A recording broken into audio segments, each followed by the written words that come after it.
Hey, premium members, what an exciting day it was to be in Oak Ridge, Tennessee, Anderson County for the 36th Captain Accurate Tennessee Spotlight. And I was joined by our resident science teacher, Darcy Sword. She said her teaching schedule was disrupted by Monday storms. Who knew? But she was able to join me for our selfie today. Very happy that Darcy was there. She also had quite a bit of history herself to share about Oak Ridge, which I'll pass along to you here in mere moments. As premium members, we love to shine a light on all things beautiful Tennessee. Oak Ridge, also known as Secret City, so clearly there are some secret sites I wasn't allowed to go and take a picture of. Didn't even want to risk it. You could fill in the blank. Y12, Oak Ridge National Laboratory, a lot of things I probably could have taken a picture of, but may not have even gotten close. I can tell you the Arboretum is pretty cool. It is easy access, the UT Arboretum. They have a lot of things, including walking trails, a lot of forest, and they also have some hollies. The Elmore Holly Collection. I captured a picture of the Japanese hollies, but they have Chinese hollies, English hollies, inspired by Harold, Mr. Holly himself. Elmore, from 1923 to 2002, is when he lived. Now, the Centrifuge Way, this next right. So you got a science here, and I had to, would be remiss if I didn't show you the NOAA office there. They're the Atmospheric Turbulence and Diffusion Division. They have a lot of equipment there, but it's also right off the main artery there with North Illinois Avenue. Now, Oak Ridge, Tennessee also has behind the ORNL Federal Credit Union, Together We Thrive. This is actually some artwork from the 9th graders there, but I love the history. You don't have to go too far. Maybe at a red light, you can see where it says the war ends, going back to World War II. And with the popularity of Oppenheimer and Los Alamos, of course, Oak Ridge had played a huge role in what took place with the Manhattan Project. But look at those faces, those young faces from the early 40s, and you can see this is a very different look than what it looks today in terms of technology right there at the light. Alvin Bissell Park, also one of the homes around the public library. They got the senior center around here, but they have the Secret City commemorative walk. So if you like history, you want to know about X10 or K25 or Y12, there's a lot of little placards along this commemorative walk you might want to check out and just walk around. You will soak in the history. It's all around us when you're in Oak Ridge. Love it. And by the way, they also have this beautiful, very large Friendship Bell. I kind of got choked up a little bit here, and I'll explain why. The International Friendship Bell is a symbol of peace to a town born of war. Now, it's interesting because they say it's nearly 7 feet tall. I'm 6'1" if I don't slouch. So this is a 7 foot tall bell. It's 5 feet wide and 8,300 pounds. But what I discovered when I got a little bit closer to the bell, I'm going to zoom out on the slide here, what I noticed very interesting was the date. You say, what do you mean the date? Hiroshima, August 6, okay, 1945. Wait a minute, Nagasaki, that's today's date. Oh, I was like, wait a minute, I kind of got choked up. That's 78 years ago. Did you notice that when you looked through the pictures? I was like, I was taken aback.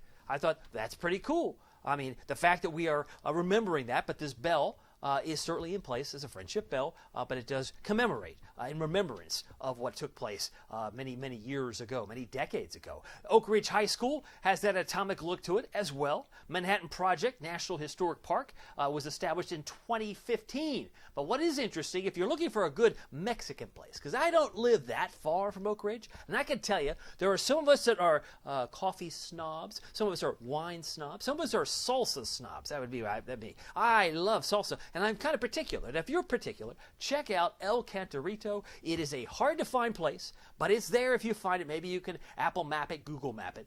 Best Mexican food in town, I think, is true.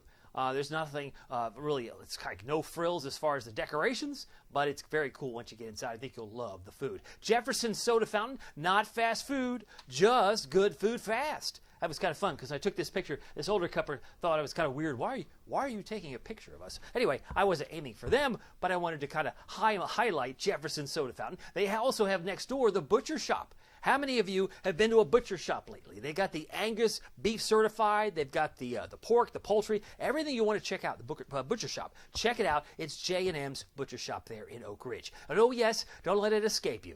It is a Japanese automaker, thrives with Oak Ridge Nissan. I thought that was kind of interesting. I was just looking at that Nagasaki date. Oak Ridge, Tennessee. Now, this is where Darcy pulled out some cool knowledge. This is a very large swimming pool. It is spring-fed, meaning it is fueled by a local spring. So she said that's why the water is always cold. But it's one of the largest spring-fed pools in the country. She thought it was the largest, but we Googled it. 2.2 million gallons, a lot of gallons. But if you look at the history here, look at the picture, this goes back to all the way back to the 1940s. Very cool. The swimming hole back then and the swimming hole today, a very large pool indeed. If you like historic theaters, check out the Historic Grove Theater. That's there in Oak Ridge. They got a history museum. Check it out if you like history and if you like everything that is associated with the idea of Oppenheimer, Manhattan Project, all the rest. I did get a chance to go in. They're kind of connected with the Children's Museum of Oak Ridge, and I did capture a picture. Of Ed Westcott.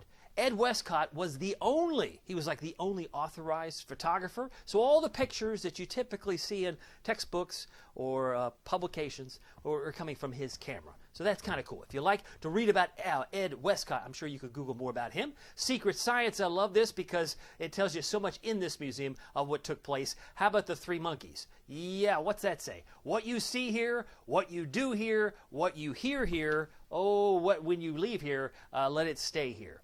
I guess it's hear no evil, see no evil. That was kind of the mantra, right? Because what they say about maybe 2 or 3 people knew at one time what was going on entirely. Everybody knew what their little part was, but not everybody knew, very few people knew what all was going on there. I drove 10 miles from that location down to K25 History Center, the Heritage Center. Definitely worth the drive.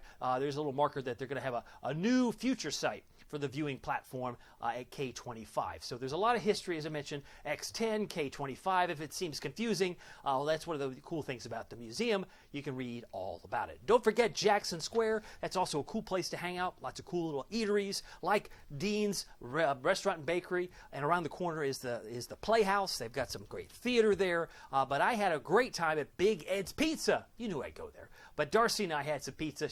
Ed says there, come on in, folks. I even make my own dough. So you got to love Big Ed. He's great food, and it was a great time with Darcy. So I want to say a special thanks to her. By the way, as we keep track of these numbers, 1 through 21 on this map, from Seymour, Bean Station, Talbot, to Sweetwater, Jefferson City, and Morristown, we now have completed 36 of these, including Friendsville, Kodak, and Oak Ridge just in the last 3 weeks. So very excited about it. Who knows where I'm going next? That'll be up to you, but I'm very thankful for you, and I really appreciate your support. I hope you love these pictures, and if you like it, share it. I don't know if it's been shared all that much yet, but there's a lot in those stack of photos that I think some people will be impressed with. Anyway, my name is David Aldridge. Some people call me Captain Accurate. We'll see you here next time. Take care.